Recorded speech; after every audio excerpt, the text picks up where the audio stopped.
Quanto o Flamengo vai faturar com direitos de transmissão durante o Campeonato Carioca? No vídeo de hoje do canal do Nicola te trago a resposta. Quero falar também sobre um atacante de só 19 anos de idade, que teve propostas do Flamengo, do Corinthians e do Inter, mas vai jogar no Campeonato Paulista.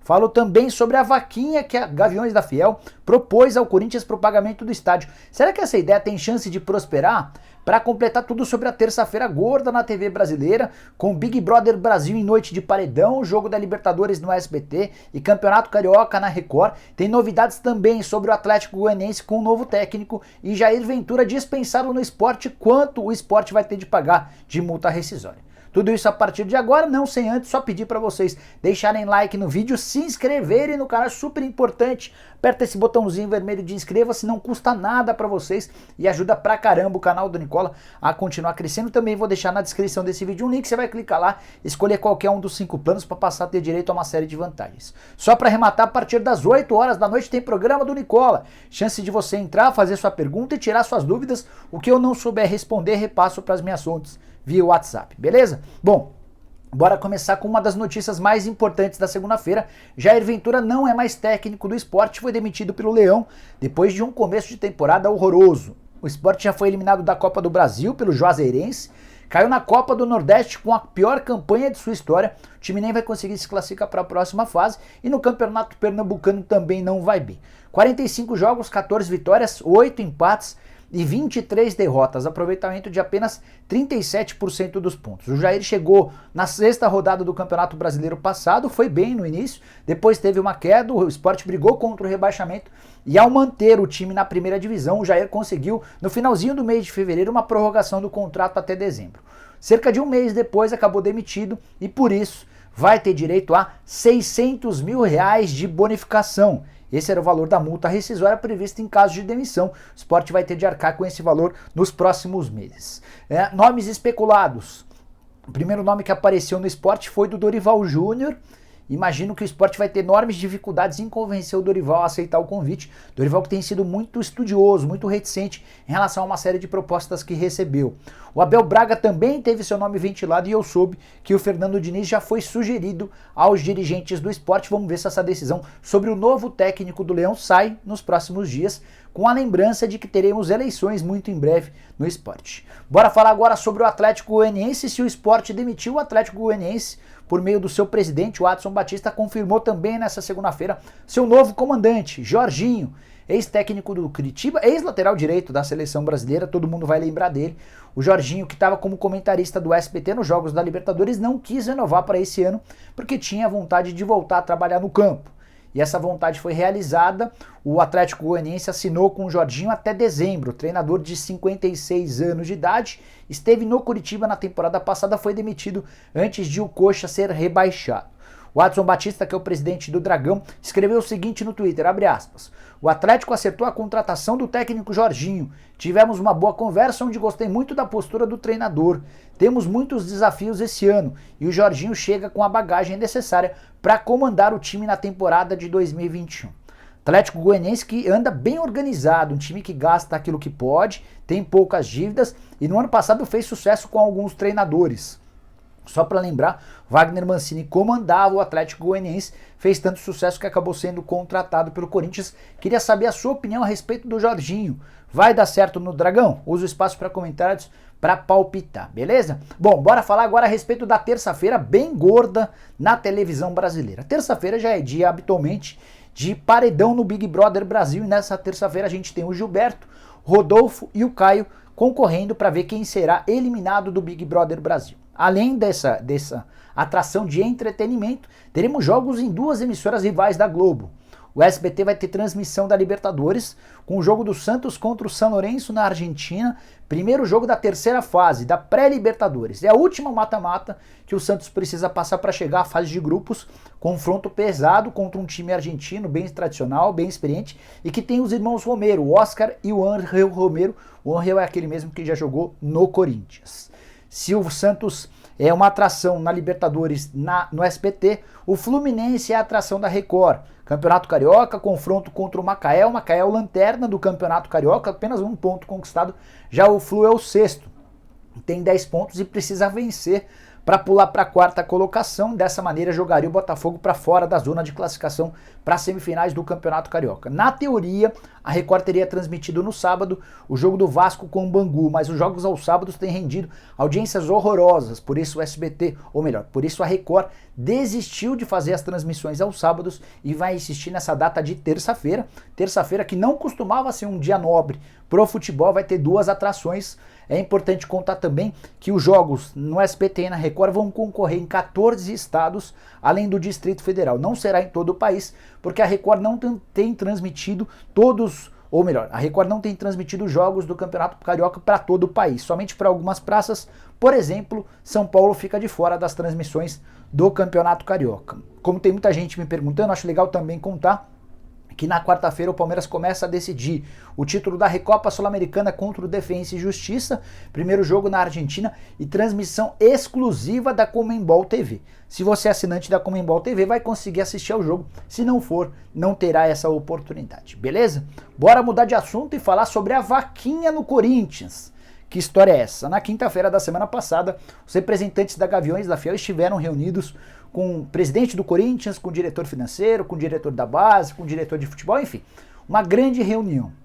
E nesse encontro a Gaviões levou uma sugestão de organizar uma vaquinha para que o estádio do Corinthians fosse pago. A ideia dos representantes da principal organizada do Corinthians é ajudar no pagamento da grana que o Timão ainda não tem referente ao financiamento do estádio. Só para trazer os números certinhos. O Corinthians hoje tem uma dívida em relação ao seu estádio de 569 milhões de reais.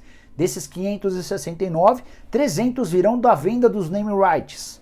A Neoquímica comprou e vai fazer o pagamento ao longo de 10 anos desses 300 milhões de reais. Vão sobrar para que o Corinthians tenha de quitar 269 milhões de reais. Vamos arredondar para 270 milhões. Ainda que não consiga chegar ao valor total, qualquer contribuição pode ser importante para que essa conta seja reduzida, para que o Corinthians volte a ter algum fôlego. O Duílio Monteiro Alves, durante esse encontro na última quinta-feira, ficou de estudar a possibilidade. A princípio, há muita reticência dentro do Parque São Jorge. O André Sanches, por exemplo, ex-presidente do Corinthians, o grande responsável pela eleição do Duílio Monteiro Alves, é absolutamente contrário à ideia da vaquinha. Já o José Colagrossi, que é o novo superintendente de marketing do Corinthians, escreveu no seu Twitter o seguinte, abre aspas, agradeço o oferecimento da torcida em ajudar o clube a sair dessa situação financeira. Teremos inclusive um encontro com a Gaviões nesse sentido. Nos próximos dias iremos discutir as diferentes ideias e apresentaremos um plano, disse o Colagrossi via Twitter. Os desdobramentos dessa possibilidade já começam a aparecer. Falei sobre o André Sanches, a camisa 12. Segundo a principal torcida organizada do Corinthians, já se mostrou contrária à doação dessa grana. Em compensação, a Gaviões entende que não haveria participação nenhuma dela, a menos na forma de incentivar, criaria-se uma conta que seria administrada pelo Corinthians e todo o dinheiro iria direto para essa conta. A ideia do pessoal da Gaviões também era criar uma espécie de painel que iria contabilizando quanto de dinheiro ia entrando, para que todo mundo pudesse saber exatamente quanto já foi arrecadado. Não sei se essa ideia vai para frente, mas gostaria muito de saber a sua opinião. Você é contrário? Você é a favor? E pergunto mais, você doaria, se fosse torcedor corintiano, quanto você estaria disposto a ajudar? De fato é um assunto que divide opiniões, tem muita gente que é contrário, tem muita gente que entende que pode ser bacana. Estou curioso para saber o que você pensa a respeito, use o espaço para comentários, combinado? Bom, bora dividir uma informação exclusiva, informações exclusivas são sempre um prato cheio no canal do Nicola. Torcedor do Flamengo certamente vai se lembrar do Guilherme Bala, atacante de 19 anos, chegou a fazer bom jogo contra o Palmeiras no Campeonato Brasileiro do ano passado, naquela partida em que o Flamengo tinha todos os problemas relacionados a titulares, problemas de Covid, de contusão, e os meninos foram escalados para o jogo contra o Palmeiras no Allianz Parque. Guilherme Bala deixou uma boa impressão, estava emprestado pelo Madureira até o fim da temporada. O Flamengo prometeu comprar, na última hora desistiu e tentou a prorrogação do empréstimo. O Madureira disse que não emprestaria e o negócio não deu certo. Guilherme Bala voltou para o Madureira e recebeu, dias depois, duas propostas, do Corinthians e do Internacional. O Corinthians também queria o jogador por empréstimo, o Inter até topava comprá-lo, pagando uma parte e deixando o restante para uma compra no momento seguinte. O Madureira entendeu que por esses valores era preferível ficar com o jogador. E já dá para dizer que o Guilherme Bala tem um novo destino. Nas próximas horas, a Ferroviária do interior do estado de São Paulo vai anunciar o Guilherme Bala como seu novo reforço oficial. A pedida do Madureira era de 2 milhões de reais para vender o jogador, o atacante de 19 anos de idade. Não consegui apurar exatamente as cifras, mas posso te garantir que a Ferroviária não pagará esses 2 milhões de reais e terá 60% dos direitos econômicos do atleta.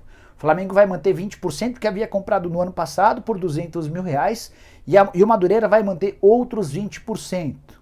A ideia é que o Guilherme Bala seja a grande atração da Ferroviária ao longo da disputa do Campeonato Paulista da Primeira Divisão e também da Série D do Campeonato Brasileiro. Ele e o Zanocelo, meio atacante que é da seleção de base do Brasil e que estava na Ponte Preta, vão ser os grandes astros, os grandes protagonistas desse time, assim como o Zanocelo. O Guilherme Bala também tinha passagem por categorias de base da seleção, jogador extremamente promissor. E aí a curiosidade fica para o fato de mais um atleta pretendido por clubes grandes acabar aí parando na Ferroviária, o que mostra que a organização, o fato de o clube ser um clube empresa, com investidores com potencial financeiro, pode acabar sendo decisivo para desfechos até inesperados. O Júlio Taran, que é um dos principais empresários do futebol brasileiro, é quem tem dado assistência nesse projeto profissional de SA que a Ferroviária se transformou.